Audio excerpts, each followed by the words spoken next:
안녕하세요. 저희는 올해 30살 결혼 2년차가 되는 동갑내기 부부였습니다. 아이가 없어서 여지껏 연애할 때같이 잘 지내왔어요.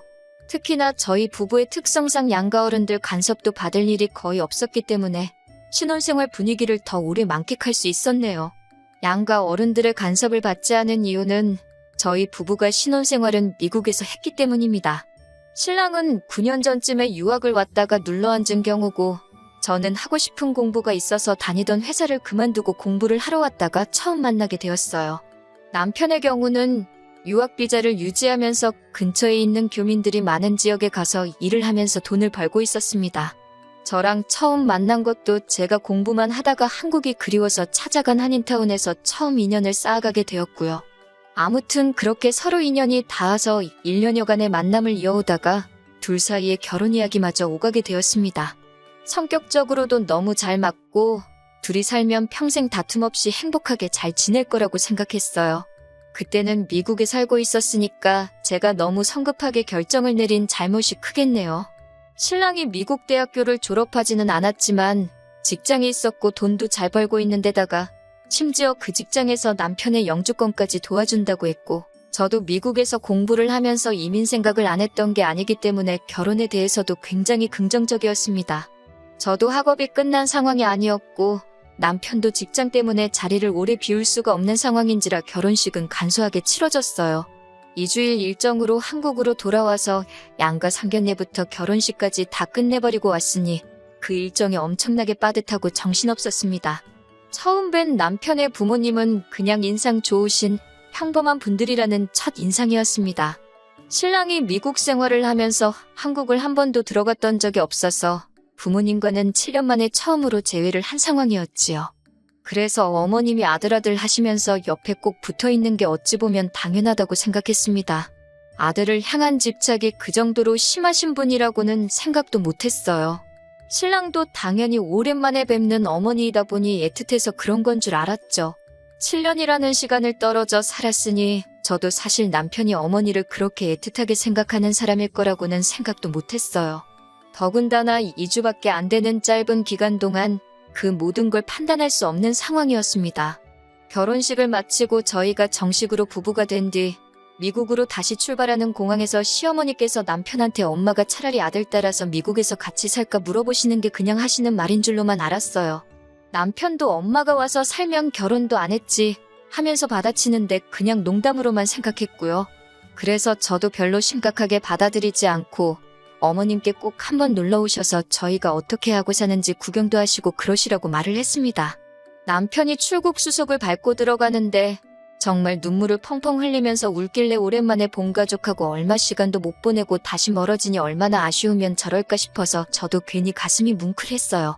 비행기에서 남편이 저한테 조금 섭섭하다고 하더라고요. 어떻게 어머니한테 같이 살자는 말을 하고 있는데 옆에 껴들어서 딱 잘라서 놀러 오시라고 할 수 있냐고요. 저는 그 말도 심각하게 받아들이지 않고 가족들이 보고 싶어서 저러는가 보다 했어요. 그런데 계속 옆에서 그 말을 꼬투리 잡아서 궁시렁거리고 있으니 남편이 안쓰럽게 보이는 것도 잠시고 점점 짜증이 나더라고요. 그래서 나도 공부하러 온 뒤로 너만큼은 아니지만 부모님 오랜만에 만나 뵙고 온 거라고 너만 부모님 있는 것도 아니고 너만 부모님 보고 싶은 것도 아닌데 작작하라고 한마디 했습니다. 제가 너무 심하게 하기는 했지만 그래도 이제 저와 결혼을 해서 한 집안의 가장이 되었는데 제가 앞으로 평생을 의지해야 할 남편의 모습이 너무 약해 보이는 것도 싫어서 그랬어요. 그래도 제가 강하게 나온 게 효과가 있었는지 그 후에는 남편이 딱히 아무 말도 안 하더라고요. 차라리 진작에 그때 마마보이인 걸 알렸더라면 혼인신고를 하지 않고 두고 봤을 텐데 하는 후회도 듭니다. 아무튼 저희는 그렇게 미국으로 돌아왔고 신혼생활을 시작했어요. 미국에서의 결혼 생활은 나쁘지 않았습니다. 특히 저희가 결혼식을 올리고 돌아와서부터는 전 세계가 바이러스의 공포로 벌벌 떨게 되었고 저도 그 비싼 등록금이 아깝게 느껴질 정도로 허접한 온라인 수업을 들어야 하는 게 불만이었어요. 불행 중 다행인 건 신랑이 거기서 벌이가 나쁜 편은 아니었습니다.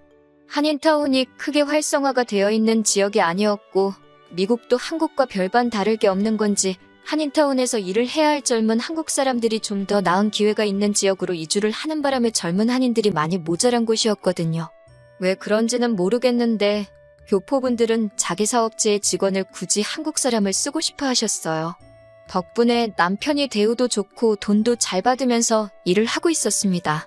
말했다시피 영주권도 진행이 되고 있는 상황이었고요. 그런데 그 유행병 때문에 참 상황이 안 좋게 돌아가게 되었어요. 제가 비싼 돈 내고 듣는 수업의 질이 떨어진 건 둘째치더라도 남편이 다니는 가게 사정 또한 안 좋아지기 시작했습니다. 영주권을 진행해준다고 해도 서류 문제나 여러 가지 수속들은 이민 전문 변호사를 통해서 해야 됐고, 그로 인해 들어가는 부수적인 비용들 모두 남편의 월급에서 해결을 해야 했거든요. 그런데 유행병이 심해지니 덕분에 이민국 업무가 마비가 돼버리고 말았어요.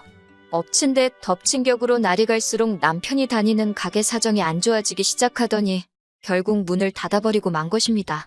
그냥 가게가 망해버린 거면 어떻게 기회가 있었겠는데 가게 사정이 안 좋아지기 시작하면서 남편네 사장이 세금 문제로 일을 크게 만든 게 이민국 조사에서 드러나게 되었고 영주권 심사에서 탈락해버리고 만 것이죠. 참 억세게도 운이 없던 거예요. 그렇게 하루아침에 미국에 정착하려던 꿈을 접어버리고 저희들은 귀국을 할 수밖에 없었습니다. 뭐 좋은 이야기도 아니니 이민 생활 실패한 건 여기서 그만하도록 하겠습니다. 아무튼 한국에 돌아와서도 정말 정신이 없었어요. 다행히 영주권이 불투명해지면서 결혼하면서 미국에 정착을 위해 가져왔던 자금을 그대로 가져올 수 있었습니다. 정말 불행 중 다행인 건 저희가 결혼식을 올릴 때보다 환율이 조금 올라서 환차로 이득을 볼 수 있었다는 거예요. 그래봤자 2년 사이에 천정부지로 올라버린 집값과 물가를 생각하면 전혀 돈을 번 느낌이 들지는 않았지만 그래도 저희가 한국에서 살 신혼집을 구하는 데는 모자람이 없는 돈이었습니다. 그렇게 저희는 한국으로 돌아가게 되었습니다. 저희가 귀국하고 저희를 가장 반겨준 건 시어머니였습니다. 오매불만 기다리던 아들이 돌아왔으니 그렇게 기쁜 일이 따로 없으셨겠죠. 반겨주신 건 감사하지만 한편으로는 조금 서운하기도 했습니다. 사실 저희가 미국에서 정착하는 걸 목적으로 만나 연애해서 결혼까지 하게 된 건데 결혼 2년 만에 상황이 안 좋아져서 시작도 못 해보고 돌아오는 거나 마찬가지잖아요? 조금만 더 있었으면 오히려 영주권도 나와서 주기적으로 저희가 오며 가며 해도 다시 볼 수 있는 거고 집을 사게 되면 시부모님께서 놀러 오셔도 되는 상황이었잖아요. 당장 다시 만나서 반가운 건 이해는 하지만 무조건 잘 왔다고 하시는 게 이해가 가질 않았습니다. 당시 가장 큰 문제는 그나마 다행스럽게도 제가 미국에서 공부했던 건 다 학력으로 인정을 받아 좋은 조건의 회사에 곧바로 취직을 할 수 있었지만 대학 졸업까지 포기하고 미국 생활 평생을 바쳐 일한 곳이 따지고 보면 그저 동네 구멍가게였던 신랑은 학력도 경력도 인정받을 수 없어서 직장을 찾는 게 하늘의 별따기였습니다. 미국에서 살았다고 무조건 영어를 잘하는 것도 아니어서 영어 선생님 같은 건 꿈도 꿀 수가 없었어요. 그 부분에 대해서 제가 살짝 불만스럽게 말하고 앞으로 어떻게 해야 할지 고민이라고 말했는데 어머님은 무작정 우리 아들은 뭐든지 다 할 수 있다고 중고등학생 때나 해줘도 먹힐까 말까 한 막연한 기대감으로 칭찬을 하고 계시는 겁니다. 거기다가 대고 나를 세울 수가 없으니 그저 한숨만 나올 뿐이었어요. 어머님은 저를 따로 방으로 부르시더니 저보고 제정신이냐며 역정을 내기 시작하셨습니다. 이제 시작하려는 애한테 용기를 주지는 못할 망정 기를 죽이고 있냐고요. 저는 기를 죽인 게 아니라 현실을 보고 말씀드리는 거라 했더니 너 잘났다며 어디 어른이 말하는데 따박따박 말대꾸를 하냐고 말하고 대화를 단절시켜버리는 겁니다. 저희가 살 거처가 마련될 때까지는 저는 친정에서 남편은 시댁에서 떨어져 지내기로 했습니다. 그렇게 시어머니와 한바탕 하고 친정으로 혼자서 돌아가고 있는데 남편한테 연락이 오더라고요. 제 기분을 풀어주려고 전화를 한 건가 싶어서 받았더니 말끝마다 엄마가 물어보라는데 하면서 별 쓰잘데기 없는 질문을 하더라고요. 신혼집을 구할 때 친정에서는 돈을 얼마나 더 해주신다니 제가 취직하기로 한 곳에 자기가 일할 곳은 없는지 한번 물어봐달라고 했다느니 돈은 얼마씩 받고 일하는 거냐 하는 것들이요. 이렇게 마마보이인지도 몰랐는데 물어보는 질문의 수준만 봐도 한숨이 나와서 그걸 네가 알아서 뭐 할 거냐고 말하고 전화를 끊어버렸습니다. 그나마 다행이었던 건 시부모님이 한국에서 식당을 하나 운영하셨다는 것이었고 신랑이 거기서 서빙일이라도 하면서 용돈벌이를 할 수 있었다는 거예요. 돈은 얼마 되지 않겠지만 그래도 아무것도 안 하는 것보다야 괜찮겠다 생각했습니다. 그런데 문제가 터져버린 거예요. 미국도 그랬지만 한국도 그 시국에 자영업자들이 많이 피해를 봤다는 건 저도 익히 듣고 봐와서 알고 있습니다. 시부모님의 가게도 당연히 같은 상황이었겠지요. 그래도 요즘은 많이 완화되었고 뉴스에서 보니까 오히려 서비스직의 일자리는 많은데 일하려는 사람이 없다고 총체적인 구인난이라는 소식까지 들었는데요. 차라리 시부모님이 하는 가게가 아니라 생판 모르는 사람이 하는 데서 일을 했으면 괜찮았을 텐데 말입니다. 남편이 시부모님 가게에 일을 나가기 시작한 지도 2달이 다 되어 가는데 남편이 돈 한 푼 가져온 적이 없었어요. 다른 사람도 아니고 아들인데 설마 돈을 떼먹으시려나 싶어서 아무 말도 안 하고 있었습니다. 그때는 저희가 살 집을 구한 상황이었고 돈이 조금 모자라서 양가의 지원을 똑같이 받은 상황이었어요. 그런데 차가 없으니 너무 불편하더라고요. 요즘 중고차 값도 많이 오르고 해서 난감한 상황이었는데 직장에서 알게 된 동료가 이번에 차를 바꾸게 된다면서 관심이 있으면 연락을 달라고 했거든요. 그런데 집에 거의 모든 돈이 묶여버리게 되면서 차값을 낼 돈이 조금 모자란 상황이었습니다. 그러니 언젠가는 주시겠지 싶었던 남편의 월급이 생각날 수밖에 없었어요. 그래서 남편이 집에 들어왔을 때 일한 지 2달이 다 되었는데 돈은 언제쯤 주시는지 알고 있냐고 물어봤습니다. 그런데 남편이 저한테 인상을 팍 쓰면서 돈을 어떻게 받냐고 하더라고요. 어머니가 우리 살 집을 해주시는데 돈을 그렇게 많이 쓰셨는데 공짜로 일을 해줘도 모자라다고 하면서 말이죠. 그러면서 자꾸 제 월급이 얼마나 되느냐 물어보더니 우리도 이제 집도 생기고 자리도 잡았으니 부모님들께 한 달에 100만 원씩은 드려야 하는 거 아니냐는 헛소리를 하는 겁니다. 제 월급이 얼마인지 말 안 해준 게 천만다행이라는 생각도 들고 이 인간이 지금 제정신이 아니라서 뭐가 똥이고 뭐가 된장인지 구분도 못하고 있는 건가 하는 생각이 들었어요. 집 살 때 시댁에서만 돈을 해줬냐고 친정에서도 똑같이 해줬는데 그 돈을 왜 시댁에만 갚아야 하냐고 한마디 했습니다. 그리고 정당하게 일을 했는데 그 돈을 왜 못 받아오냐고 좋은 말로 할 때 2달치 월급 받아오라고 했습니다. 자꾸 엄마가 힘들어 보이는데 돈을 어떻게 달라 그러냐. 그럼 이번 달까지는 안 받기로 한 거니 안 받겠다. 다음 달부터 받아오겠다. 뭐 이런 이야기를 하는 겁니다. 헛소리 집어치우라고 대신 저도 100번 양보해준다고 말하고 첫 달치는 그래 용돈 드린 셈 치자 하고 넘어가기로 했습니다. 이번 달치 월급은 꼭 받아오고 그 월급 받으면 요즘 어머님 가게 같은 일자리는 구하기 어렵지 않아 보이는데 당장 그만두고 다른 데서 일을 하라고 했어요.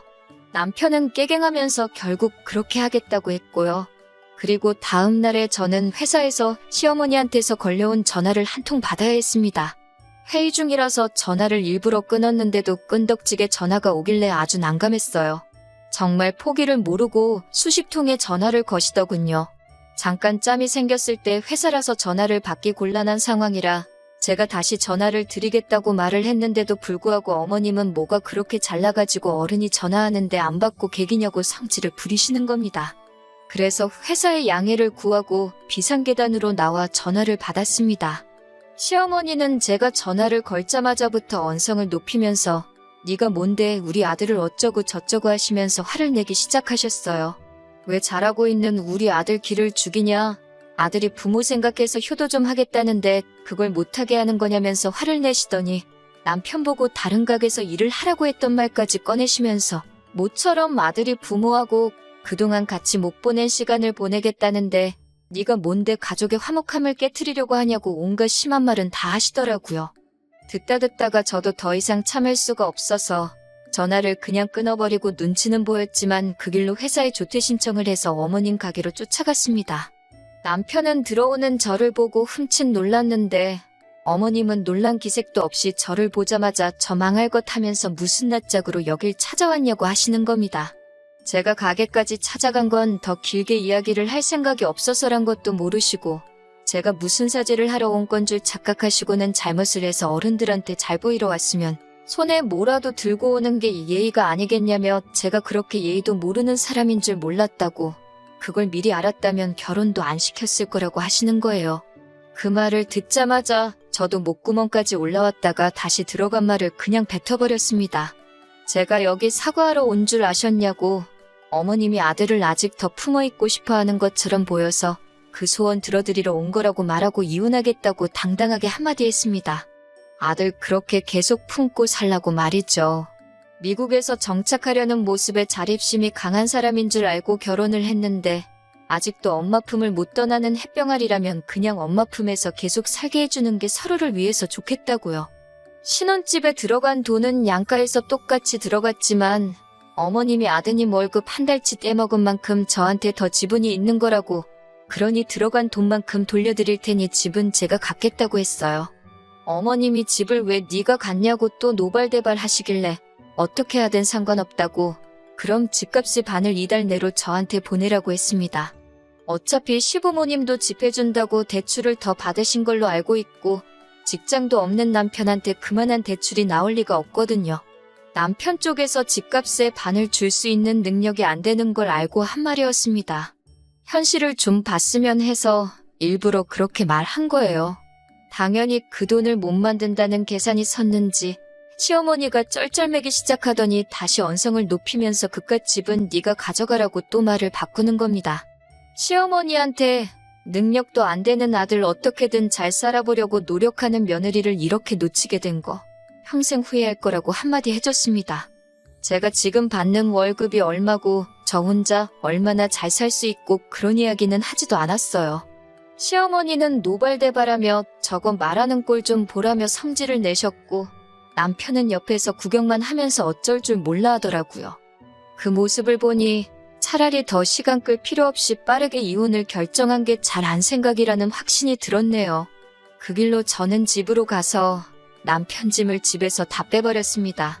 저녁에 돌아온 남편은 집에 들어와서도 아무 말도 없이 제가 빼놓은 짐을 보고 눈치만 보고 있더라고요. 정말 이혼을 결심한 게 100번 잘했다는 생각이 듭니다. 뭘 멀뚱히 보고만 있냐고, 그 짐 들고 니네 엄마 품으로 썩 꺼지라고 하니 말 한마디도 못하고 집으로 짐을 가지고 갔어요. 그렇게 남편을 엄마 품에 반품한 지 일주일도 안 돼서의 일입니다. 또 회의 중인데 전화가 한 통 오더라고요. 시어머니였습니다. 전화를 일부러 끊어버리니 저번과는 다르게 또 전화를 걸지 않았어요. 회의가 끝나고 무슨 일로 전화하신 거냐 다시 전화를 드렸더니 세상 나긋나긋한 목소리로 전화를 받으시더군요. 뭐하니? 많이 바쁘니 하면서 제 눈치까지 보시면서 말이에요. 왜 전화하셨나 싶어서 먼저 시어머니가 물어보실 만한 질문을 생각해서 제가 먼저 집값 드리기로 한 건 그달 말까지 준비해드리겠다고 했습니다. 그 돈 받고 나서 이혼 서류에 도장 찍으면 되겠다고 말씀드렸더니 그 말 하려고 전화한 게 아니랍니다. 아무렴 말은 그렇게 했어도 어머님도 생각이 있으실 테니 어렴풋이 눈치는 채고 계셨을 거예요. 당신 아들이 이민생활 실패하고 나서 혼자가 되면 앞으로 웬만해서는 길이 열리지 않을 것이라는 걸, 그리고 어머님이 평생 아들을 품고 계실 수도 없는 노릇이고 옆에 누군가는 있어야 한다는 걸 말이죠. 아니나 다를까 어렵게 꺼내는 말씀이 결국 오랜만에 아들을 만나서 그가 못해줬던 걸 해주고 싶다 보니 자기가 더 유난을 떤 것 같다면서, 제가 그렇게 떠나버리고 나니 아들이 저를 너무 보고 싶어 한다나요? 그러면서 제가 어머님 앞에서 큰소리 친 것도 다 눈 감아줄 테니 그냥 아무 일도 없었다는 듯이 자기 아들하고 살아달라는 거예요. 결국 끝까지 잘못했다는 말은 하지 않고 또 제가 큰소리를 쳤네, 그렇게 뒤도 안 돌아보고 가버렸네 하면서 무조건 제 잘못이고 그걸 다 용서해 줄 테니 돌아오라는 식으로 말하시더라고요. 제가 한번 져주고 다시 남편과 합치는 방법도 있었겠지만 시어머니의 태도를 보니 결국 제가 모든 걸 품고 그렇게 돌아가 버린다면 앞으로도 계속해서 똑같은 일이 반복될 것이라는 게 안 봐도 눈앞에 선했습니다. 그런 스트레스를 받으면서까지 이어가야 할 결혼 생활이 아니라고 생각이 들어서 아드님도 어머님 곁을 떠나고 싶어 하는 것 같지 않고, 어머님도 남편 말에 순종하고 어머님 말에 복종하는 며느리를 보실 자격이 있으시니 저 말고 다른 사람을 찾아보는 게 좋겠다 말씀드리고, 앞으로 전화는 되도록이면 변호사를 통해서 해주셨으면 좋겠다 말씀드리고 전화를 끊어버렸습니다. 그렇게 결국 이혼을 하게 되었네요. 몇몇 사람들은 제가 잘못했다고 합니다. 이민 생활에 실패한 남편이 수입이 적어지니 그걸 견디지 못해 남편을 버린 여자라고요. 하지만 그건 사실이 아닙니다. 남편이 어디 가서 최저시급을 받으며 일을 하더라도 자기 주관이 뚜렷하고 우리 둘의 더 나은 미래를 위해 노력하는 사람이었다면 그 모습을 높게 사서 오히려 응원을 해줬을 거예요. 자기 코가 석자인 상황에 부모님 먼저 챙기는 효자 아들이면 저와 새로운 가정을 꾸리는 게 아니라 부모님 곁에서 평생 뒷바라지를 하면서 사는 게 맞지 않나 하는 생각이 드네요. 제가 볼 땐 어머님, 아버님께서 남편을 뒷바라지하면서 살아야 할 것 같지만 말이에요. 집 문제도 직장 문제도 다 해결이 되었으니 한동안은 저는 최선을 다해 저희 인생을 살아보려고 합니다. 제 사연은 이걸로 끝내도록 할게요.